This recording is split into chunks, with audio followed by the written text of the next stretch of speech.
Because if we look at it, what is decision-making? Decision-making means directing our attention to the consequences of a choice, to our feelings, to our values, and making a decision. But if all these have been laid out under the hats, the decision has actually designed itself. So when you come to the end, the decision is very often self-evident. Last year in England, there was a write-up on the 6 hats in the Financial Times, and the following week I had a letter from a fellow who said he was in the country with his wife and they couldn't decide whether to buy this particular house or not. And they'd been arguing about it for 2 or 3 hours. He then said to his wife, let's try that 6 hats thing I read about in the paper last week. And they tried it. He said within 3 minutes they had a decision. In other words, laying things out clearly, rather like laying out a roadmap, the decision is often self-evident. So blue hat at the beginning, blue hat at the end. In between, it will vary with what is being done.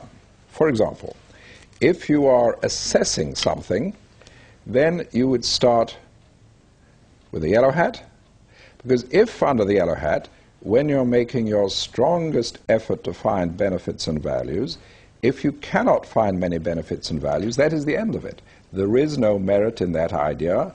You don't even need to use the black hat. But if under the yellow hat you find lots of benefits and values, and then you come to the black hat, and now you find lots of problems and difficulties and so on, at least now you're motivated to overcome those problems because you have seen the benefits.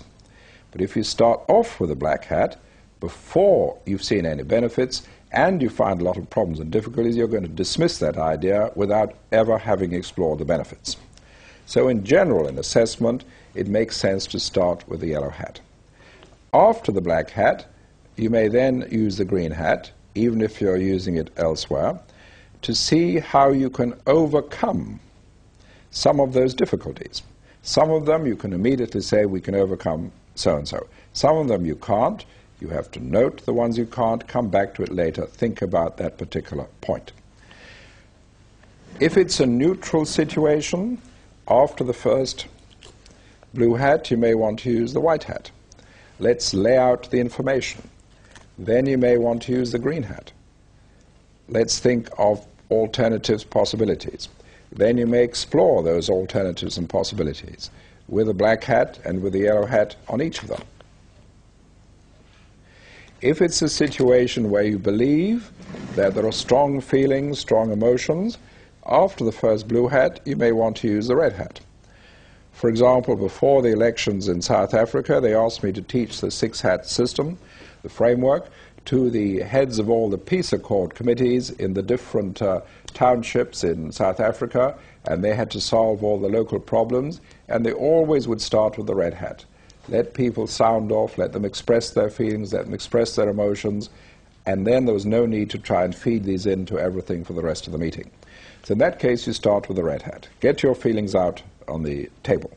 You can use the red hat later. Later, you can feed in a red hat to see if the feelings have changed or if they are still the same. So, red hat. There wouldn't be any point in starting with the red hat if there were not existing feelings, because you wouldn't ask people to adopt feelings if they were not already there.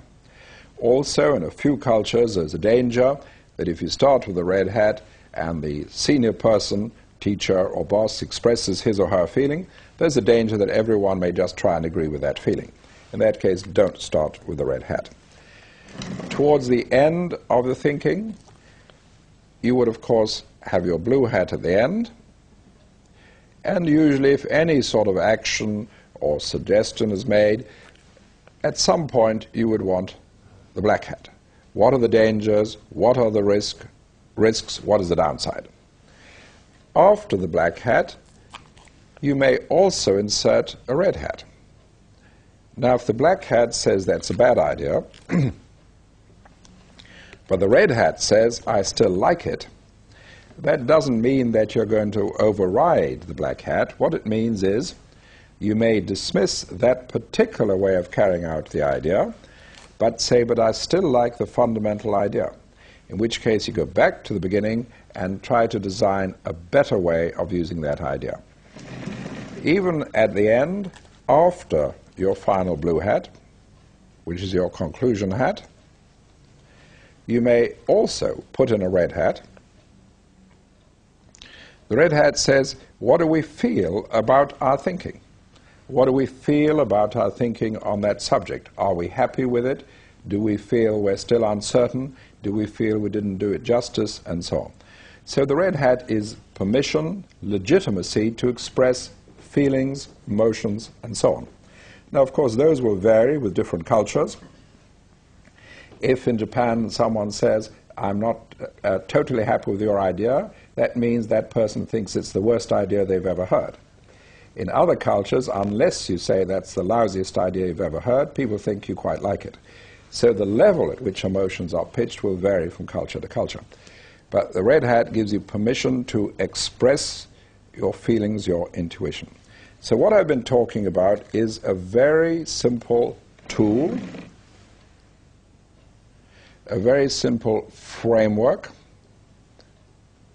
so that instead of trying to do everything at once, we separate things out and do them one after the other. This is not difficult to do. There are many hundreds, thousands of schools using it from the age of 5 up, not just up to adult, but up to adults in very senior positions. I just mentioned one example before. For instance, another example is Prudential Insurance in the United States, by far the biggest insurance group in the world. And at one time, their chief executive, Ron Barbara, and he used to use the 6 hats all the time. At any meeting, he said, this is the best way of getting the best value of the thinking of the people involved. So we're looking at right up to senior adults. Very good in conflict situations. In South Africa, the Sowetan newspaper, which is the biggest black newspaper in Africa, I think, they could never get agreement at editorial board level. They adopted the hat principle. Now they use it at every meeting. In Paris, France, every month there's a meeting between the farmers who grow the vegetables and the people who sell them at the market in Paris. These were always very acrimonious adversarial meetings. The farmers used to accuse the marketers of not getting a good enough price. The marketers used to accuse the farmers of not producing good enough quality. Someone introduced the hats. They had the best meeting they've ever had. Now they use that framework for all their meetings. One time in Florida, Apple Computer had a meeting which apparently was in total chaos. They introduced the hats, made sense, and got a very valuable meeting. So we're looking at a very simple, very usable framework.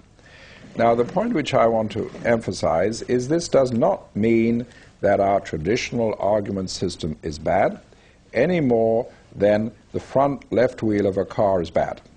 It is excellent, but by itself it is not sufficient. It is not sufficient. I don't have to say that's a bad wheel in order to say we need other wheels as well. Now, what the 6 hats framework does is that instead of argument, instead of just drift, instead of confusion, instead of trying to do everything at once, we can have parallel thinking. The fact that the hats have colors on our hats is only a mental framework which enables us to do it. There's nothing magic about it. But if you said, let's have critical thinking or let's have positive thinking, creative, very weak. The framework of the hats makes it much more direct, much more tangible, sticks in the mind. And as I say, it's usable literally from 5-year-olds up to adults in very senior positions. That's why around the world, in different countries, different schools, many teachers, both primary and secondary, are now using the hat system. For instance, at Singapore, there's 2 people who run a school for thinking there on Saturday mornings, and they found that these were youngsters, about 8 or 9, and they'd asked them to write on a particular subject in the beginning. And the youngsters would write 2 lines on the subject.